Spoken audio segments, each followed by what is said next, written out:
Hey beautiful soul, Alice here. Welcome to day 5 of this Veda challenge.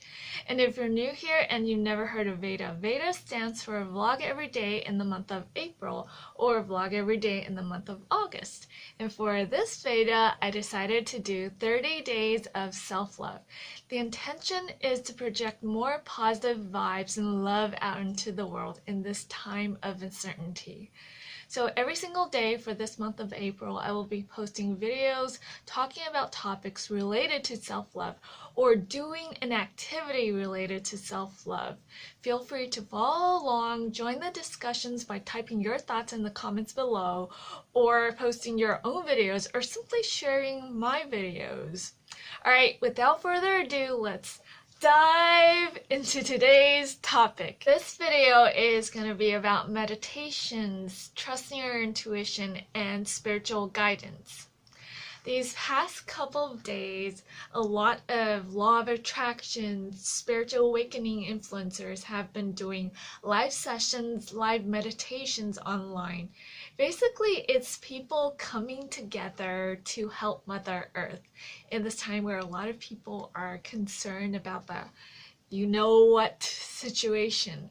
And this morning, I joined Victor Odo's live meditation session on YouTube. I thought I'd share my experience, and I also did some meditations of my own throughout the day, and I want to share what happened.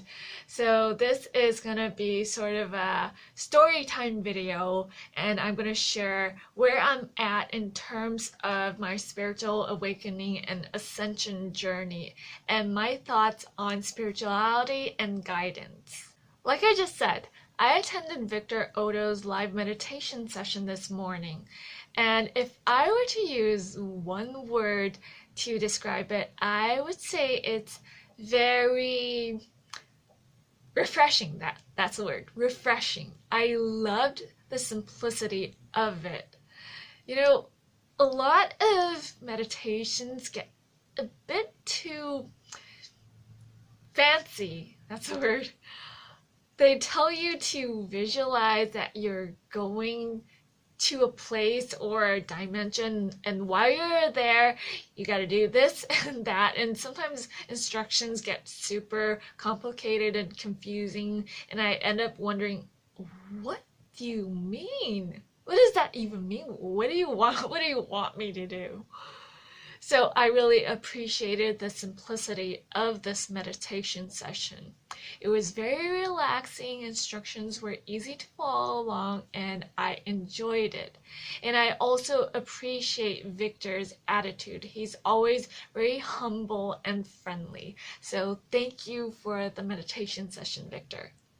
After I did that meditation, I decided to do some meditations of my own because lately I've been noticing that there's this toxic, negative energy building up inside of me, and it does not feel good. Low vibe does not feel good. And I am aware of two of the reasons behind this. Number one, the stuff popping up on my social media feed. Now, I do my best to stay away from the news, so posts about the you-know-what situation don't affect me as much. What I'm talking about is the sponsorships, the curated marketing content, the coaches and mentors saying, you've got a problem, you're struggling, I've got the perfect program, product for you, I've got the solution, you need me. Now, disclaimer, not all coaches and mentors and programs are bad. There are some really good coaches and mentors out there. And I love seeing their posts because they add positivity, they inspire me, they add value to my life. And I'm really grateful for their posts, as a matter of fact. However, some people's posts, I feel like their energy is off. For example, some people focus more on the negative emotions. They say, this client used to be depressed, lost, burnt out, yada yada. And after working with me, he found his true purpose. Now he's moving towards a brilliant life of success. There's nothing wrong with providing testimonials, but a lot of times these testimonials, it's just copy. You're not even sure if that client really exists, and the energy feels off. It's not what you say, it's how you say it, the energy behind that. I used to be on a sales team for a life coach, and there was this one time when a friend on the team sent me a copy he wrote. When I received his message, it literally felt like a slap in the face, like an energy slap in the face.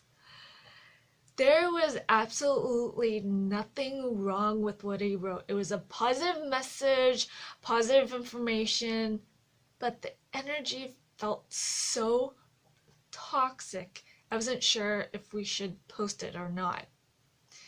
And one day I decided to reach out to him. I said, "Hey, is there anything going on in your life? Like, what's going on? I feel like your energy is off."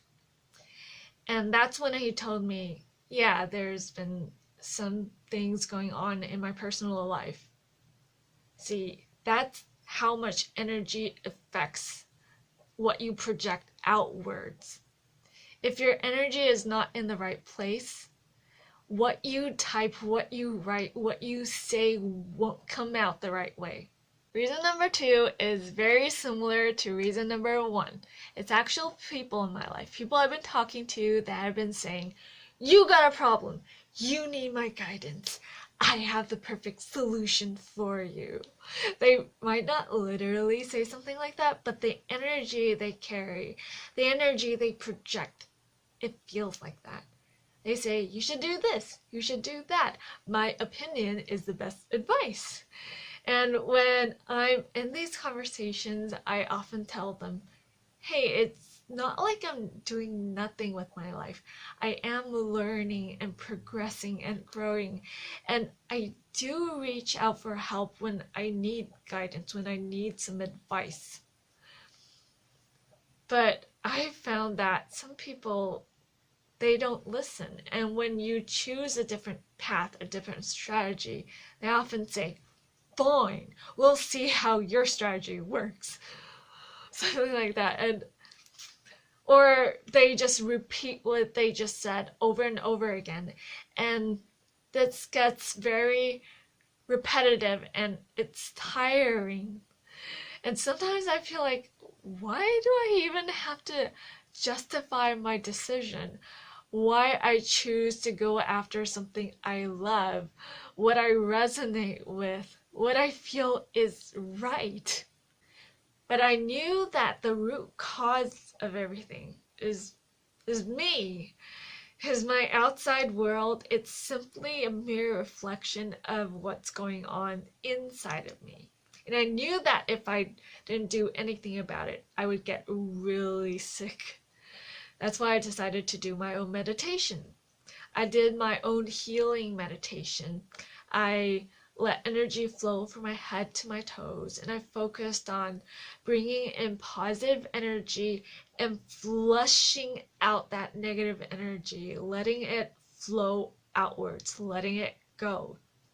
And after 30 to 40 minutes of this meditation, I started to feel this stomach ache. It was really painful, and I had to go to the bathroom a couple of times. But I knew from experience that, hey, it's just a purging process. After that purging session, my energy finally started to feel light. I feel much better right now, much better.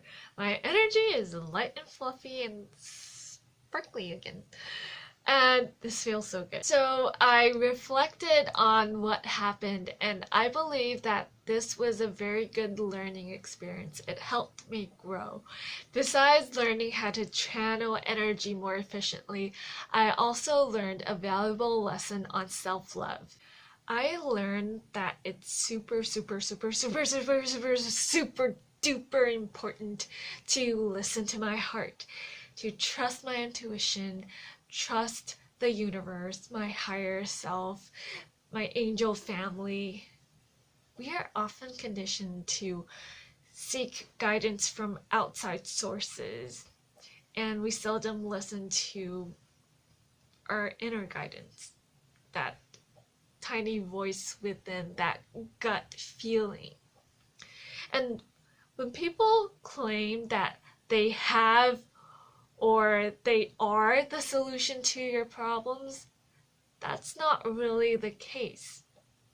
Because you are the solution to your problem. You're the one. As far as you're concerned, you're the center of your universe. As far as I'm concerned, I'm the center of the universe. I'm the chosen one. Woo! I also learned that I should honor my worth, really acknowledge my own power, and take full ownership over my life. Because I believe it's good to seek guidance, to get mentors, to leverage people's knowledge and resources. But at the end of the day, I am the only person that has the final say in my life. And the same goes for you. You're the only person that has the final say in your life. Do not take yourself out of the equation when it comes to your life. No one can take that away from you, and don't try to take that away from someone else, because your way is not the only way. Same goes for me. My way is not the only way. I don't claim to be any type of, guru. And I'm just here sharing my spiritual awakening journey, what I've learned along the way, and if something I shared benefited you and helped you grow, that's beautiful. And if you feel like you have other suggestions, and if you want to share what happened on your spiritual awakening journey, feel free to type it in the comments down below. Ascension, spiritual awakening, it's not just a one-person thing. A lot of times it's teamwork. We're working with each other as one, and that's a beautiful, magical thing. So those are my thoughts on spirituality and guidance. What are your thoughts? Are you on the path of ascension and spiritual awakening? If you are, what has your journey been like so far? Type in the comments. Let's start sharing some stories.